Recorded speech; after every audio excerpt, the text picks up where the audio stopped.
Tinubu hails Flying Eagles despite AFCON semi-final defeat. Now the details. I am John Omoaka.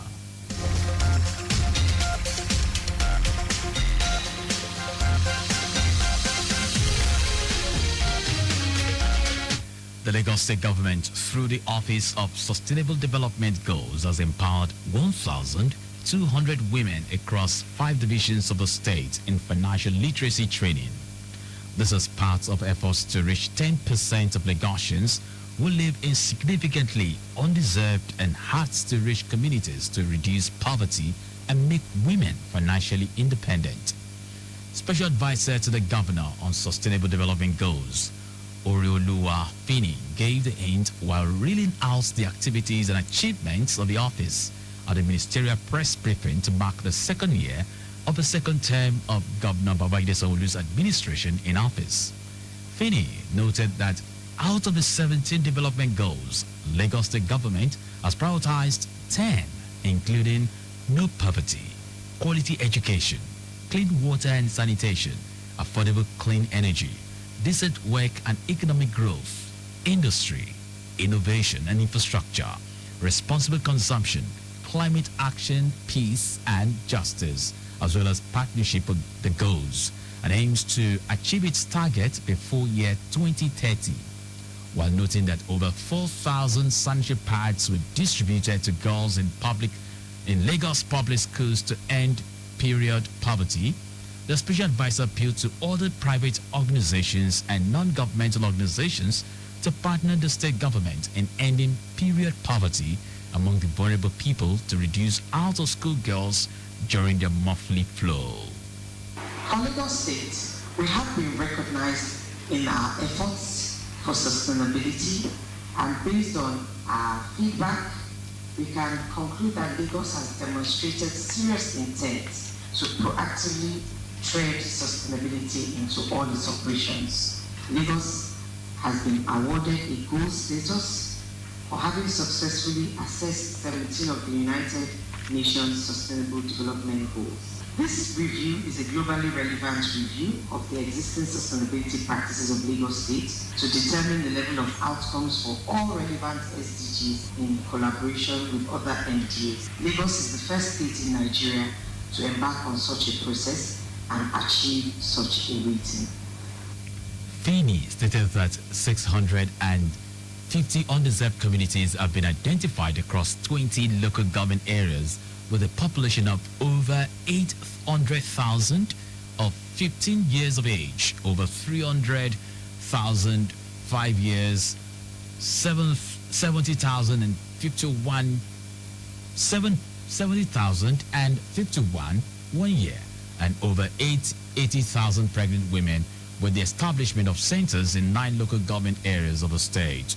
Our correspondent Adiola Akindele reports that a special advisor said the state is striving towards being a model for development in Africa, leveraging collaborations with international partners with robust values and evaluations, enhancing the quality of living of Lagosians with key focus on the vulnerable segments.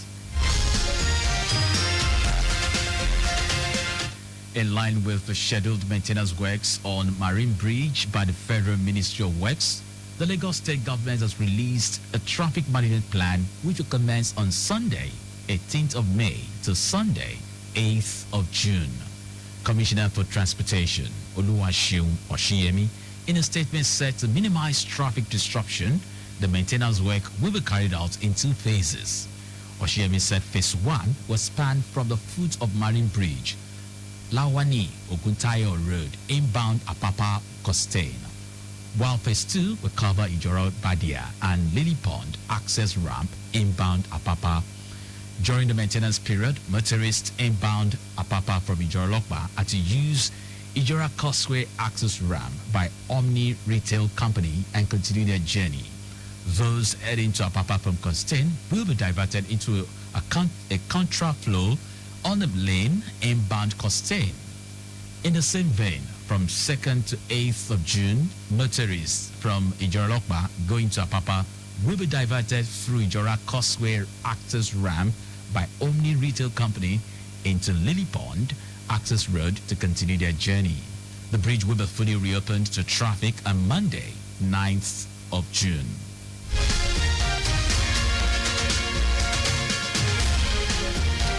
In a bold step to strengthen food security and job creation, the Lagos State government has begun construction on the Lagos Aquaculture Center of Excellence, known as the LACE project, located in Igbola, Eredo, in Epe local government area. The project is spearheaded by the Ministry of Agriculture and Food Systems and is designed to revolutionize aquaculture in the state.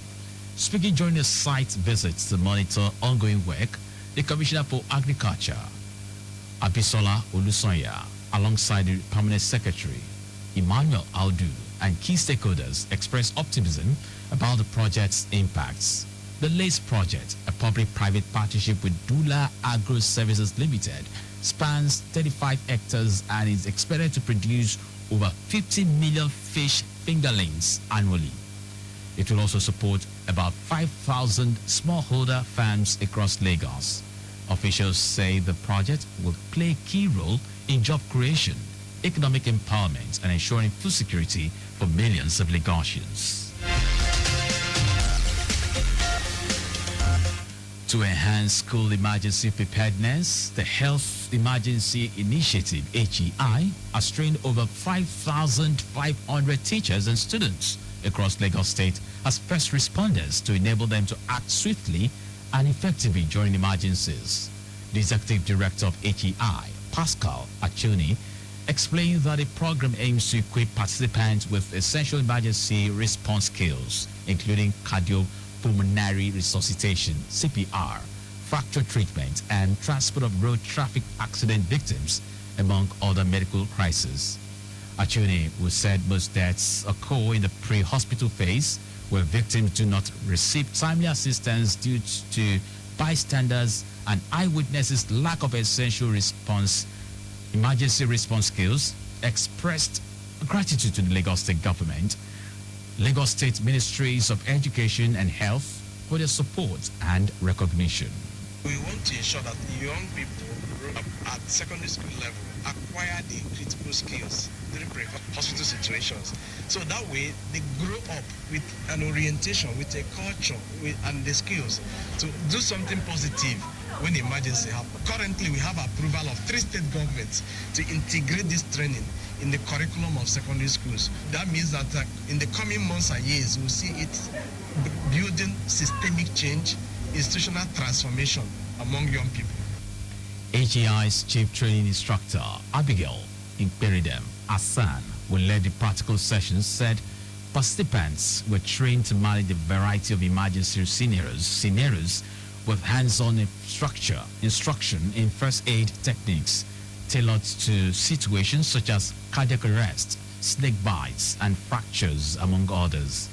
Earlier, Commissioner for Health, Akin Abayomi, who was represented by Special Assistant Ademolu Adegbenga, commended HEI for its dedication to life-saving education, emphasizing the importance of such initiatives in building a resilient and informed citizenry in a city like Lagos. One peculiar thing about emergency is that when it's occurring, it does not for one, or nobody knows it's going to happen. It may be on the street, it may be in the field, it may be in a garden, or it may be when somebody is alone. So, but when it happens, there is a need for somebody to be a first responder who will resuscitate the person that has gone into shock, that has gone into unconsciousness. So when that happens, it will help to save life, because it takes a second or 2 seconds, millisecond at time to save life. On her part, the Permanent Secretary, Lagos Health District 6, Abibola Mabugunje, noted that emergencies are unpredictable, but with the right knowledge, everyone can respond effectively and save lives.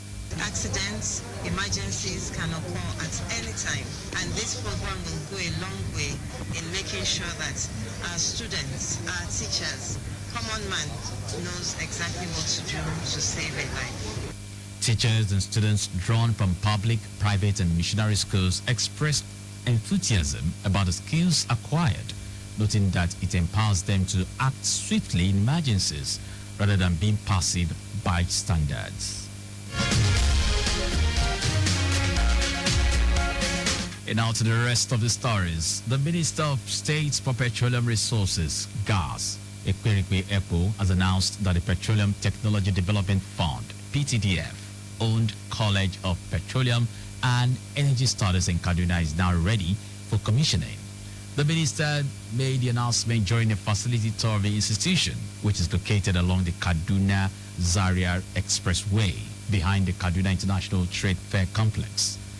ECWO revealed that the college is now 90% complete, with only minor work remaining to be finished in the coming days. He noted that the project has been in progress for more than 15 years, and under the new leadership of PTDF, the project is now nearing completion, a significant achievement after years of delays. At least 5 people have been injured following a gas explosion at a fuel station in Port Harcourt, Rivers State. The blast occurred at the cooking gas section of a fuel station located opposite the Air Force Junction, causing a massive fire that destroyed more than 8 vehicles, including those parked near the Ebonyi State Transport Corporation office. Eyewitnesses say the fire was eventually brought under control through the combined efforts of the Rivers State Fire Service and the Nigerian Air Force Fire Service.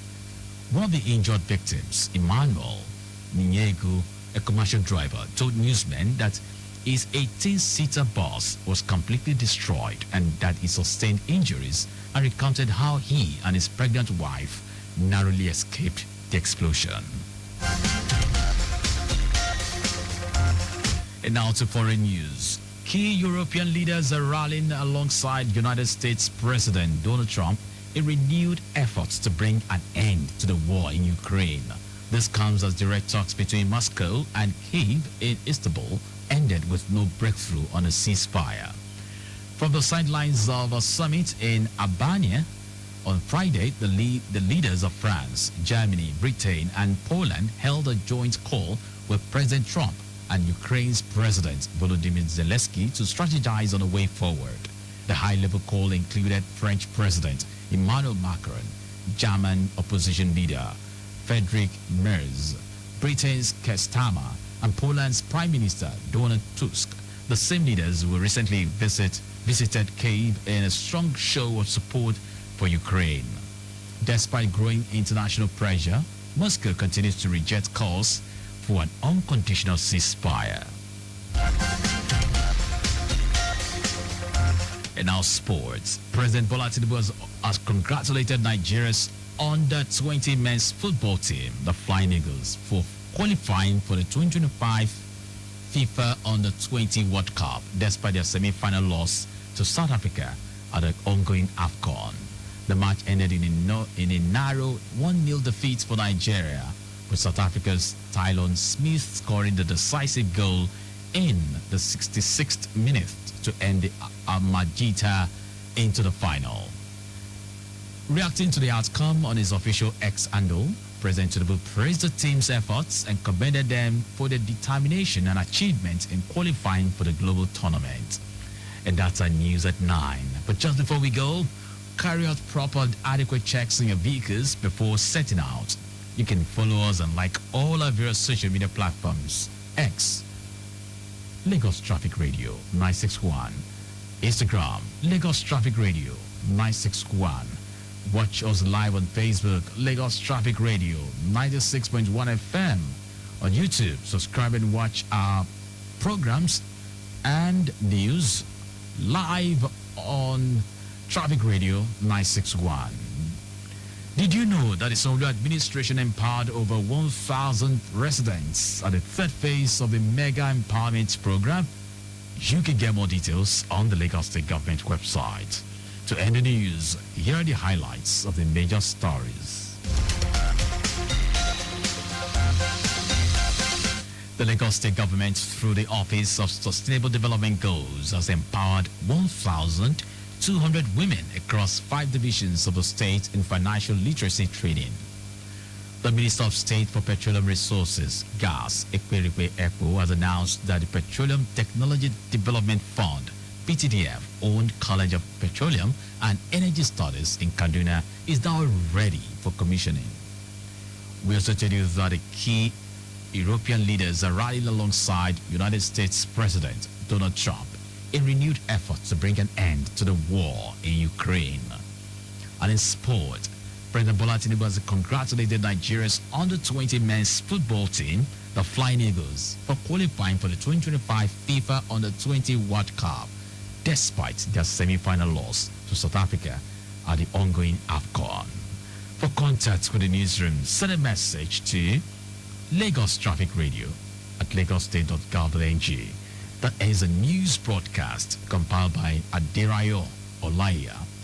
I am John Omoaka. Thank you very much for listening.